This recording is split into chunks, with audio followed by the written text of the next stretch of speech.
Terima kasih Anda masih bersama kami. Bagi Anda yang baru saja bergabung, kami hadirkan kembali 3 berita utama hari ini.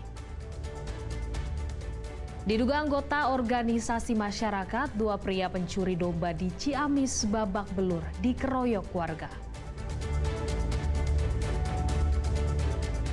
Protes pernyataan gubernur yang mengatakan DPRD sebagai penghambat pembangunan. Seluruh anggota DPRD fraksi PDIP Perjuangan walk out saat rapat bersama Pemprov.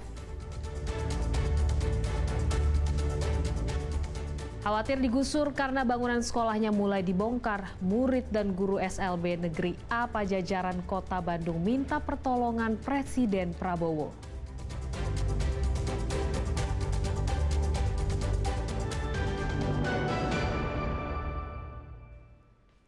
Rapat paripurna DPRD Provinsi Jabar diwarnai aksi walkout oleh seluruh anggota fraksi PDI Perjuangan. Mereka kecewa dengan pernyataan Deddy Mulyadi yang menganggap DPRD sebagai hambatan bagi dirinya sebagai gubernur.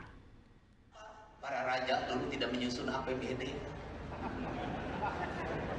POC itu membangun gedung negara di Cirebon ini tidak ada itu persetujuan DPR-nya. Bagus Pak. Yang ada persetujuan DPR-nya kita sudah beberapa kali SDG runtuh. Pernyataan Gubernur Jawa Barat dalam kegiatan Abdesi dan Musyawarah Rencana Pembangunan Musrenbang di Cirebon 7 Mei lalu yang memandang DPRD sebagai penghambat dengan mengungkapkan bahwa para raja tidak menyusun APBD dan penjajah Belanda melalui VOC membangun tanpa perlu persetujuan DPRD memantik reaksi keras anggota DPRD fraksi PDI Perjuangan. Pernyataan tersebut dinilai sebagai pelecehan terhadap sistem politik yang dijalankan di Indonesia dan memiliki tendensi menjadi diktator yang bertentangan dengan sistem pemerintahan Indonesia. Saya berpikiran beliau mendiskreditkan lembaga DPRD Provinsi Jawa Barat dan mungkin menurut saya juga mendiskreditkan masing-masing anggota DPRD Provinsi. Gubernur ini sepertinya tidak membutuhkan apa pendapat dari teman-teman anggota DPRD. Gubernur tidak bisa jalan sendiri membuat peraturan daerah. Nah, saya berharap di rapat paripurna hari ini, sebelum kita menyampaikan pandangan fraksi masing-masing terhadap rancangan peraturan daerah ini, saya meminta secara pribadi dan secara praksi ada klarifikasi dari gubernur. Fraksi PDI Perjuangan pun kemudian memilih walk out saat rapat paripurna DPRD Jabar bersama pemerintah Provinsi Jawa Barat di gedung DPRD Jabar Jumat pekan lalu. Terima kasih. Paripurna hari ini, ya, saya meminta seluruh fraksi PDI Perjuangan untuk tidak ikut atau walk out, termasuk Bapak Ono Surono. Keberadaan DPRD dan Gubernur dalam penyusunan aturan dan anggaran pendapatan dan belanja daerah (APBD) semestinya adalah satu kesatuan, legislatif dan eksekutif, dan harus saling menunjang dan memperkuat, bukan saling meniadakan masing-masing, baik lembaga eksekutif yang diwakili oleh gubernur dan legislatif yang diwakili oleh para anggota DPRD sama-sama menyuarakan kepentingan rakyat dan memiliki fungsinya masing-masing.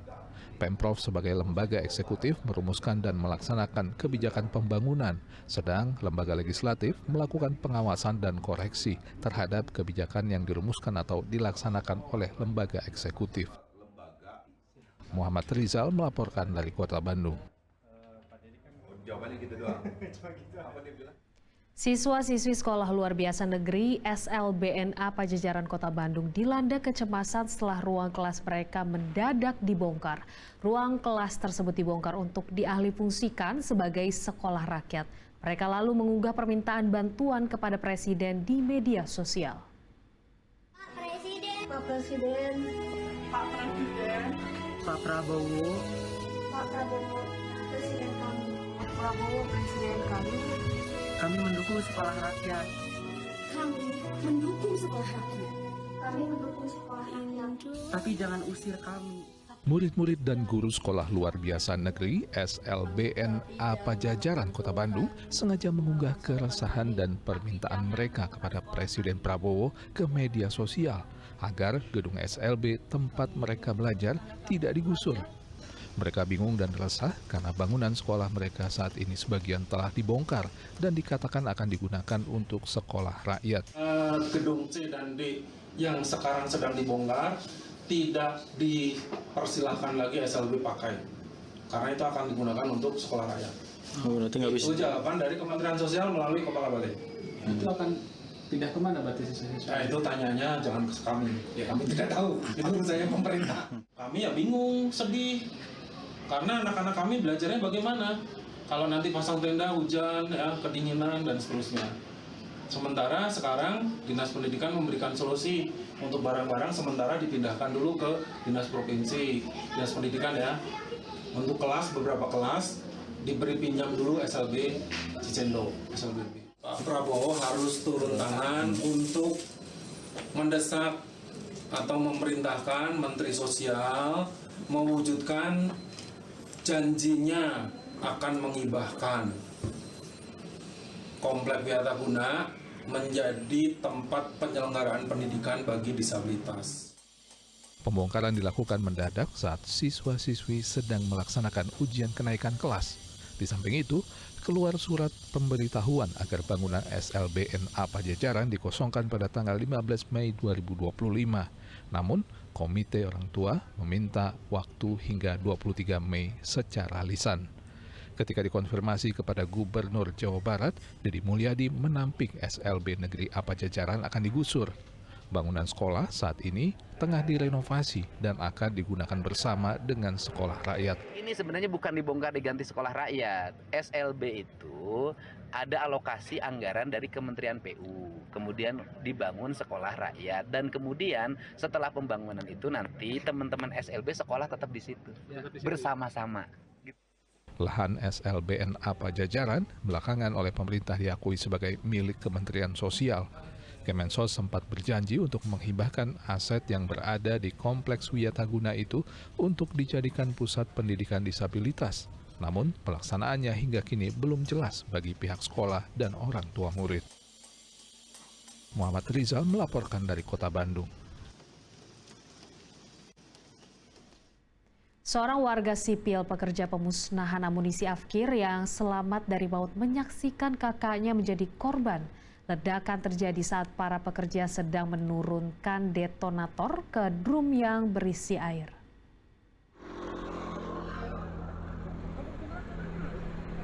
Ledakan saat pemusnahan amunisi Afkir di Pamengpek, Garut yang menelan korban 13 jiwa warga sipil dan anggota TNI Senin pekan lalu masih menyisakan duka bagi Ridwan, warga sipil yang bekerja pada kegiatan pemusnahan amunisi Afkir milik TNI tersebut. Dalam kejadian itu, ia kehilangan Agus, sang kakak yang tewas akibat ledakan yang terjadi. Ridwan menuturkan dirinya selamat karena berada di tenda kerja yang berjarak sekitar 500 meter dari lubang ledakan. Saat kejadian, para pekerja sipil diawasi oleh anggota TNI sedang menurunkan detonator dari peti ke sebuah drum berisi air. Kemudian terjadilah ledakan maut tersebut. Saya itu lagi di tenda, sedangkan teman-teman saya itu lagi naikin drum, peti, terus deto, setahu saya. Terus deto itu diturunin dari peti sama drum, ditumpahin. Di dalam drum itu udah ada air separuh, cuman udah ke matahari, jadi udah panas. Udah panas ya. Waktu ditumbahin deto, terus itu air mungkin pengaruh panas. Jadi pas diturunin deto langsung meledak, katanya. Waktu itu anggota 4, pegawai sipil 8 orang, yang 1 orang lagi itu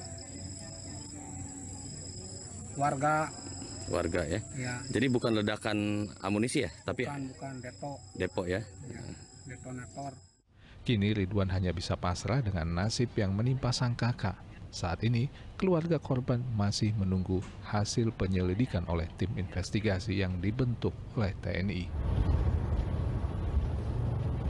Eko Setiabudi melaporkan dari Garut.